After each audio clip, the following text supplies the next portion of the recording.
What's up, Alphas? It's your boy, like Alphas, made looking cute, looking clean, looking sexy. And we here to break it down, talk about it, do what we gotta do. Ben Simmons, Doc Rivers, what's next for the Philadelphia 76ers? D-Book doing what we D-Book things, doing what we know D-Book can do. Paul George ain't getting no slander. Not yet. Nah, I ain't gonna, my boy been hooping. We gotta talk about also Game 7 Nets versus Bucks. What's happening? We're gonna get into it. So let's get it started.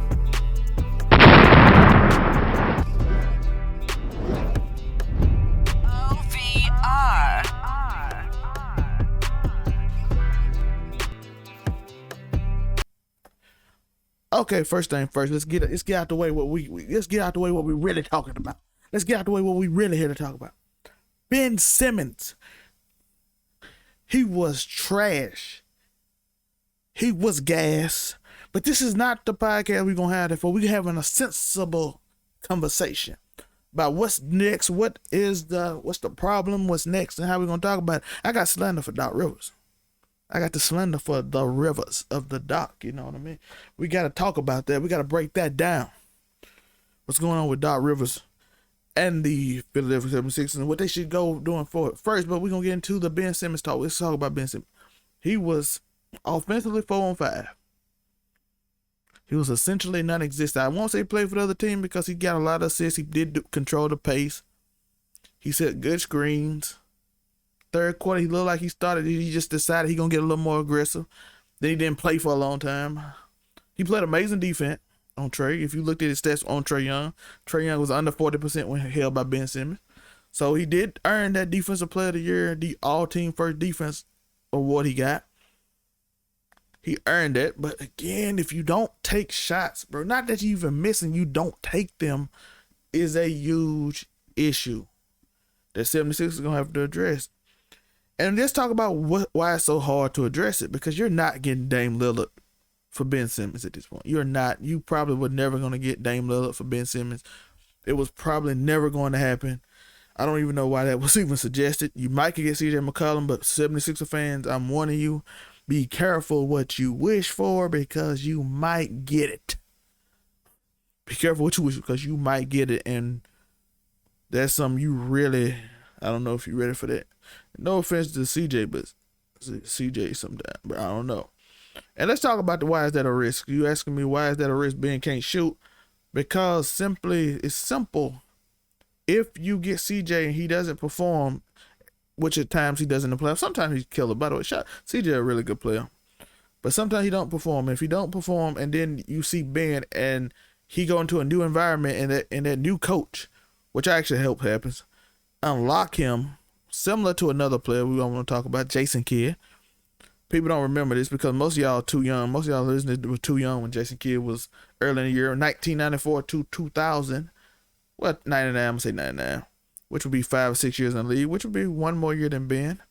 One more year playing than Ben regardless, because Ben only played 4 years. That'll be 5 automatically if you say 99. You can somewhat say 2000. Jason Kidd was called Anus Kidd. People don't remember that. That was his nickname they gave him in the newspaper because Jason Kidd couldn't shoot. He wouldn't shoot. And if you look at his stats, Ben's stats are higher than Jason Kidd's was at that time. Jason Kidd doesn't have the same pressure. He did have a little pressure, but it was a similar situation. That's why I would love for Jason Kidd to actually coach Ben Simmons because he's been through everything Ben been through. That would be the perfect coach actually for Ben Simmons because he's been through everything. Or Mike D'Antoni, some coach like that you need an offensive coach that can unlock Ben's offense. Because and this is the story, if Ben unlocked that part in his brain, because his shot's not ugly, it's not broke. Giannis' shot is ugly. Ben's shot is not broke. He just looks so uncomfortable doing it. It looks like he's nervous and thinks about it every time he shoots, and that's a problem. That's the problem. He's terrified. But if you find a coach that makes it feel easy for him and you unlock it, you get Jason Kidd in 2001, a better Jason Kidd in 2001. Jason Kidd's shot was broke. Ben a better defender than Jason Kidd. So you get the defense and you get Jason Kidd with a shot that's not as broke at the time. But the problem with that also is not trading him is that what if you don't unlock that? What if he never unlocks it? then you just got an offensive liability, a really good player, but an offensive liability at the end of the day. So that's the dilemma the 76 are with Ben Simmons right now. They have to decide what are they going to do with Ben. Because like I said, if he goes somewhere else, he unlocks that potential. If another coach can unlock it, the general manager of the 76 is getting fired. He's getting fired. Why did you give up on him so early? Why come you couldn't unlock this? Why come you couldn't do that? The coach will get fired. That's the problem. That's why I always tell people don't listen to fans if you're a general manager, because fans don't have any say. There's no responsibility. I can have an emotional reaction. I can tell you to trade whoever or get rid of whoever because I'm upset with them today, but at the end of the day, you don't think about potential. Who can I get? Because that contract is big. And no telling, you might have to do like they did Kemba Walker and give up a first just to get rid of him if you really want to get rid of him that bad. So I think he's going to stay, and they're going to try to work with him in the offseason really hard and going to see if it works out, and if not, they trade him by the trade deadline. The problem I see with that is, my problem, what I'm going to rant on in a minute, is the coach is not he's not really a developmental coach. He's not even a good coach, but we're going to get in there in a minute, but because y'all lied to me too much about that. But you got this player who, for some reason, they have mishandled. We got to talk about the 76 organization, too. Why are y'all mishandling so many number 1, 2, and 3 picks? You have had so many potential great players, all-stars, and Michael Carter-Williams, possible players, and Jahlil Okafor. I think the league just got rid of Jahlil Okafor, though. All these players y'all drafted, top picks, and they all seem to have mental instability. Outside of Embiid, who is probably the representation of Philly, they all seem to have mental instability. Something like that. If you keep telling me someone is mentally unstable and it's everybody you date, if you date a girl and everyone you date is mentally unstable, something like that, when is it you? When are you the one who's the problem? Are you attracted to mentally unstable people, or what? What are you doing?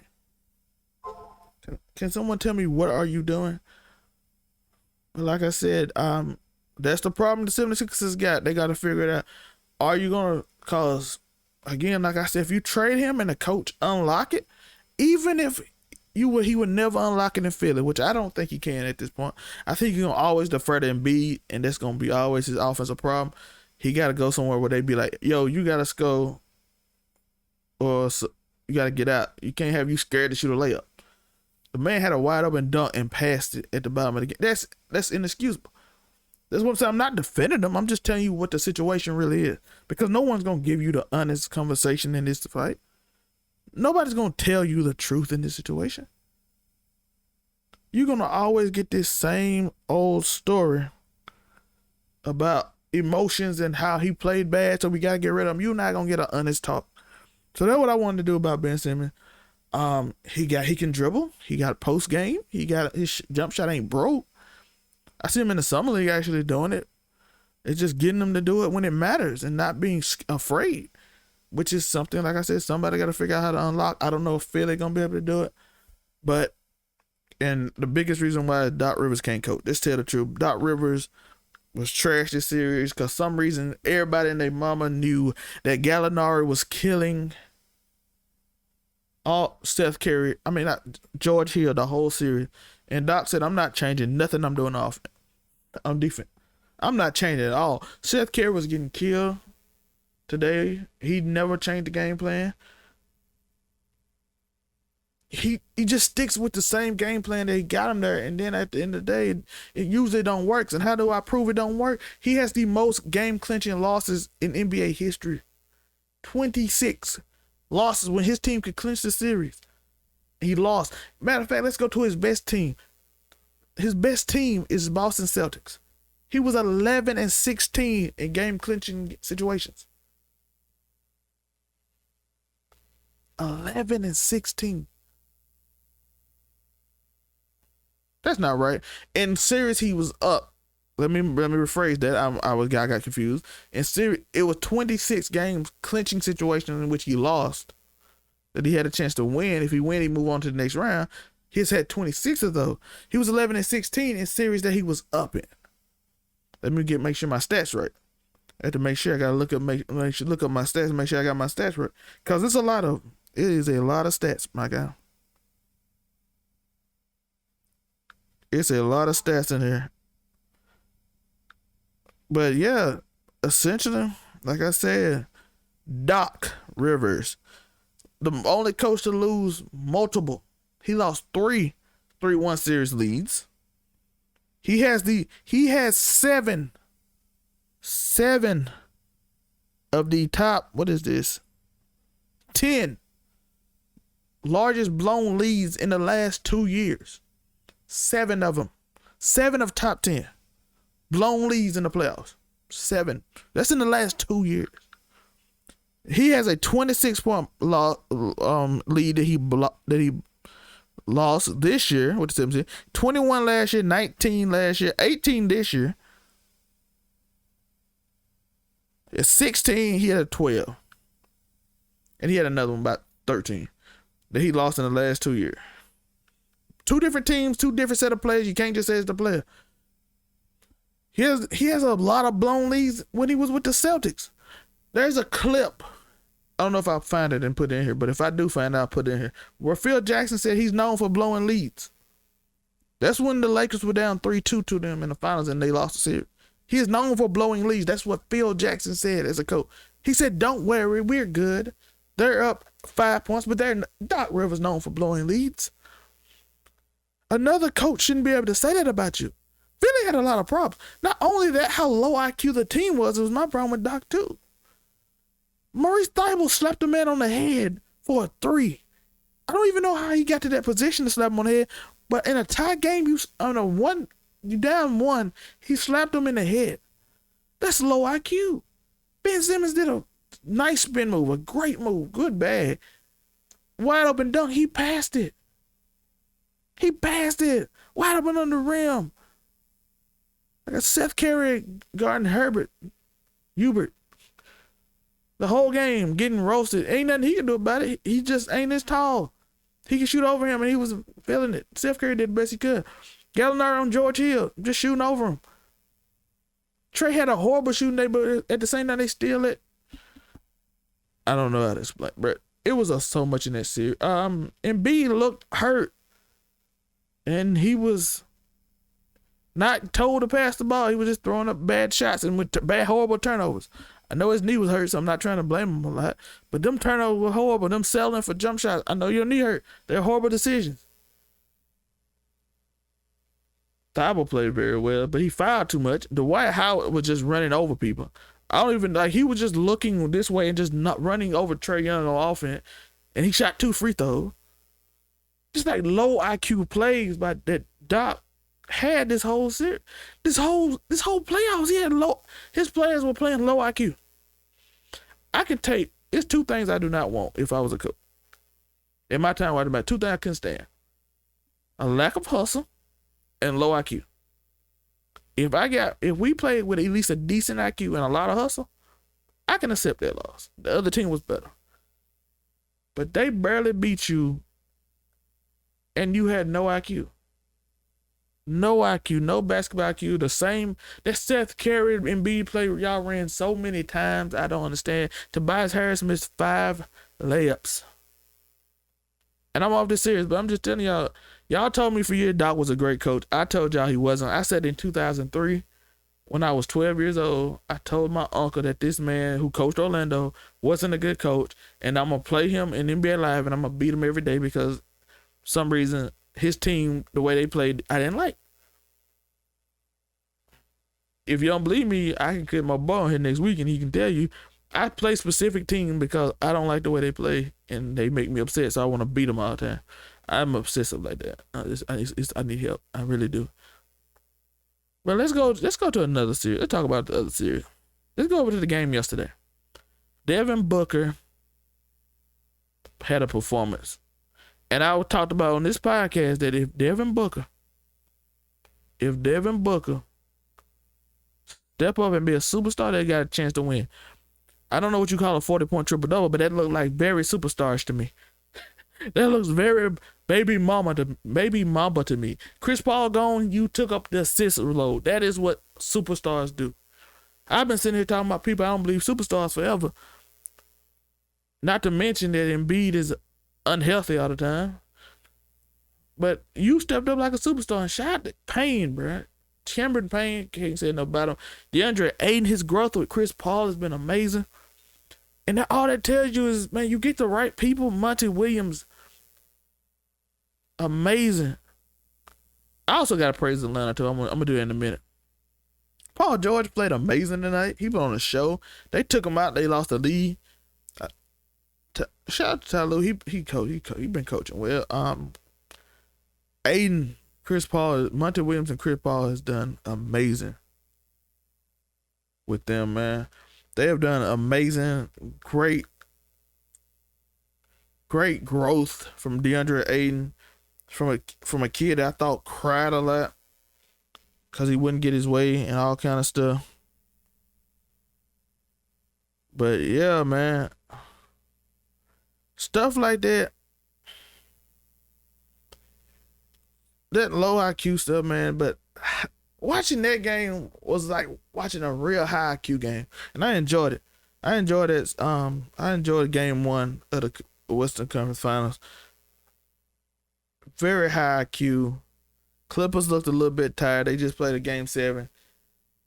Suns came out looking a little rusty, but in the second half they kind of stepped it up a little bit. And it was a great series. I just want to praise Devin Booker. I want to praise what Chris Paul did. They looking like they ready to go to the ship. Clippers got something to say. Hopefully Kawhi can come back. I hate seeing all these injuries in the playoffs. It's tampering it. I also want to give Nate McMillan a shout out. I did not shout out Atlanta, and I didn't want to disrespect them because they played amazing too. They did what they had to do. They ran a beautiful offense. That little pick and roll, played a Capella, set Embiid up the whole game. They made Embiid work on that knee. He got wore down because of it. Great game plan. They picked on mismatches. Whenever they had George Hill on Gallinari, they kept going to it. It was gonna hurt. Y'all gonna have to double team and give it up to a shooter or not. But those type of things were important to this series.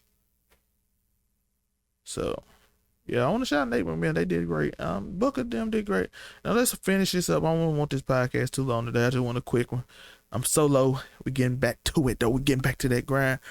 We're gonna be only 20 minutes, 20-something minutes. By the way, hit that like button, hit that subscribe button. My social media is below. They are below. Hit that follow button if you're on Google Podcast, Apple Podcasts, Spotify, any other podcast site that you see this on. Please hit that. Please, I beg of you. Please. Encourage your boy. Hit that follow button. And I'm gonna have my crew with me again starting from now after this. But today is just me solo. I'm solo. But yeah, Bucks. It was like for a lot. It was like Giannis versus Durant. 40 points apiece. Both played amazing. Shout out to Giannis. James Harden, one-legged. He fought though. He high IQ. James Harden was low. James Harden and Embiid was on one leg. Embiid played amazing, but Embiid was low IQ a lot of time. James Harden played on one leg. He played terrible, but he was high IQ. Timely fouls, timely getting people to foul, putting people in foul trouble, causing problems, even though he couldn't even barely play. I want to shout out Donovan Mitchell too for that. He did the same thing. Donovan Mitchell on a bum ankle played hoop. There's a lot of people played hurt too. Chris Paul did early on too. They played hurt and they played amazing.